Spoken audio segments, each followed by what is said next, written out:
अस्सलाम वालेकुम क्लास। आज हम इंटीग्रेशंस के कुछ रूल्स डिस्कस करेंगे और कुछ इंटीग्रेशंस के क्वेश्चंस डिस्कस करेंगे, important questions. First of all अगर हम इंटीग्रेशन का थोड़ा सा इंट्रोडक्शन देखें तो इंटीग्रेशन एक्चुअली डिफरेंशिएशन का रिवर्स होता है। इंटीग्रेशन में हम ऐसी इक्वेशन को सम अप करते हैं जो कि जिसको हमने पहले से ही डिफरेंशिएट किया हुआ होगा। ठीक है, आपने पिछले क्वेश्चंस में डेरिवेटिव किया था। डेरिवेटिव जब आप एक इक्वेशन का कर लेते हैं, उस पर डेरिवेटिव अप्लाई करते हैं, तो वो आप डेरिवेटिव में एक्चुअली पार्ट्स में डिवाइड कर रहे होते हैं।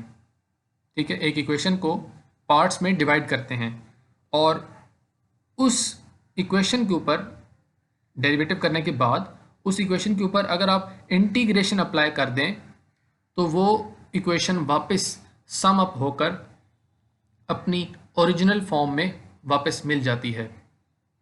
ठीक है, तो इंटीग्रेशन एक्चुअली सम अप का नाम है, ये एक सम अप करता है। ठीक है, और डिफरेंशिएशन पार्ट्स में डिवाइड करता है।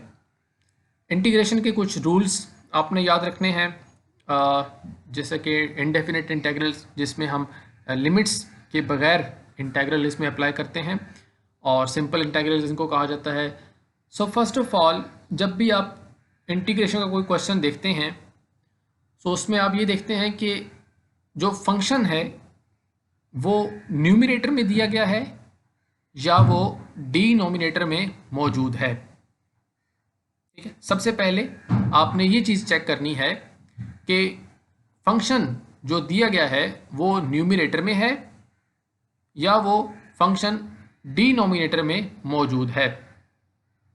ठीक है, सो अब यहाँ पर जब आप ये चीज़ देख लेते हैं कि वो फंक्शन आपके पास, जैसा कि यहाँ पे न्यूमरेटर में फंक्शन मौजूद है, तो हम क्या करते हैं कि उस फंक्शन के साथ ये देखते हैं कि क्या उसका डेरिवेटिव साथ मौजूद है। ठीक है, अब यहाँ पे अगर आप इसका डेरिवेटिव देखेंगे, और ये बात याद रखनी है कि जब आप डेरिवेटिव देख रहे हैं तो डेरिवेटिव आपने पावर के बगैर देखना है। ठीक है, पावर के बगैर, जैसा कि यहाँ पे x की पावर n है, तो पावर अगर n को हटा लिया जाए तो x का डेरिवेटिव क्या होता है, dx, सिंपल। ठीक है, तो इसका मतलब ये है कि ये फंक्शन है और उसके साथ ही उसका डेरिवेटिव दिया गया है। ठीक है, तो हम क्या करते हैं, x की power n+1 divided by n+1 करते हैं। ठीक है, जो पावर है उसमें हम +1 करके उसी पावर को +1 के साथ ही नीचे लिखते हैं डिनोमिनेटर में, और +c इंटीग्रेशन कांस्टेंट लिखते हैं। ठीक है, इसी तरह से अगर आपके पास e⁻x लिखा हो, उसका इंटीग्रेशन लिया जाए तो वो होता है e⁻x + c। अगर आपके पास फंक्शन डिनोमिनेटर में मौजूद हो, जैसे यहाँ पर है 1 डिवाइडेड बाय x।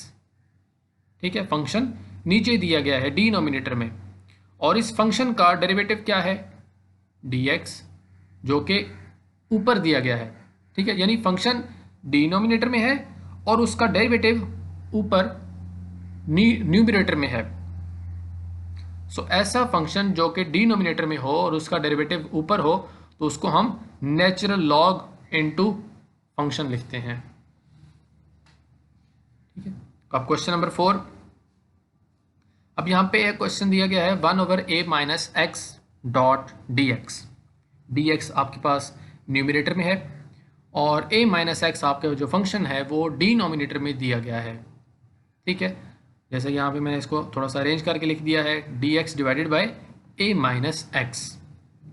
अब मिस्टेक अक्सर जहाँ पे स्टूडेंट ये कर देते हैं कि वो इस जो 1/a-x है इसको इस तरह से डेरिवेट करना शुरू हो जाते हैं, d ऑफ 1/a-x और a-x की पावर -1 करके, इस तरह ये गलत हो जाता है काम।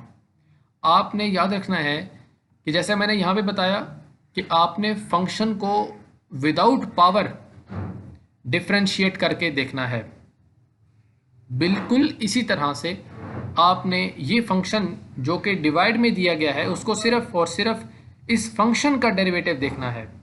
ये नहीं देखना कि वो 1 के डिवाइड में दिया गया है तो उसके 1 के डिवाइड में क्या डेरिवेटिव होगा उसका? नहीं, आपने सिर्फ फंक्शन जो कि a माइनस एक्स है इसका डेरिवेटिव देखना है।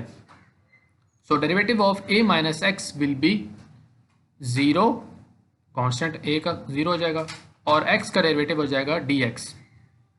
ठीक है, माइनस का साइन आ जाएगा, तो आपके पास डेरिवेटिव है a माइनस एक्स का माइनस डी एक्स। ठीक है, सो आपके पास फंक्शन है a माइनस एक्स और उसका डेरिवेटिव है माइनस डी एक्स। फंक्शन तो नीचे मिल गया हमें a माइनस एक्स, लेकिन उसका जो ऊपर डेरिवेटिव है वो कंप्लीट नहीं है, वो dx लिखा हुआ है, माइनस dx नहीं है। तो हम क्या करेंगे, माइनस खुद से मल्टीप्लाई करवाएंगे यहाँ पर। अब जब यहाँ पे मल्टीप्लाई करवा रहे हैं माइनस, तो इसका मतलब हमें बाहर भी -1 के साथ मल्टीप्लाई करवाना होगा। ठीक है, तो आपके पास ये -1 और ये -1 मिलकर +1 बन जाएगा, यानी कि वही इक्वेशन बन जाती है। अब आपके पास ये ऐसी इक्वेशन बन गई है जिसमें फंक्शन नीचे मौजूद है और उसका डेरिवेटिव ऊपर दिया गया है। ठीक है, फंक्शन नीचे मौजूद है और उसका डेरिवेटिव ऊपर है, तो हम क्या करते हैं, नेचुरल लॉग ऑफ जो डिनोमिनेटर में फंक्शन दिया गया है वो लिखते हैं, natural log of a minus x plus c. ठीक है, और -1 वैसे का वैसे आ जाएगा। Question number 5, dx divided by a x plus b. अब यहाँ पर भी हमने बिल्कुल वही काम करना है, यानी ये जो ए एक्स प्लस बी है इसका डेरिवेटिव देखना है। ठीक है, तो b कांस्टेंट, उसका डेरिवेटिव 0, और A D x sorry A x का डेरिवेटिव क्या हो जाएगा, ए डी एक्स। ठीक है, सो इसका जो डेरिवेटिव है ए एक्स प्लस बी का वो है ए डी एक्स। ठीक है, इस फंक्शन का डेरिवेटिव क्या है, ए डी एक्स, लेकिन ऊपर सिर्फ डी एक्स दिया गया है, तो हम खुद से ए के साथ मल्टीप्लाई करवाएंगे और फिर ए के साथ डिवाइड भी करवाना होगा, मैथ के रूल्स हैं। ठीक है, तो फिर हम, अब आपके पास ये फंक्शन नीचे दिया गया है और उसका डेरिवेटिव ऊपर मिल गया है हमें। ठीक है, तो अब हम क्या करेंगे, नेचुरल लॉग ऑफ जो भी फंक्शन था वो लिख देंगे ए एक्स प्लस बी। ठीक है, और 1 डिवाइड बाई ए वैसे का वैसे ही आ जाएगा, प्लस सी इसका आंसर हो जाएगा।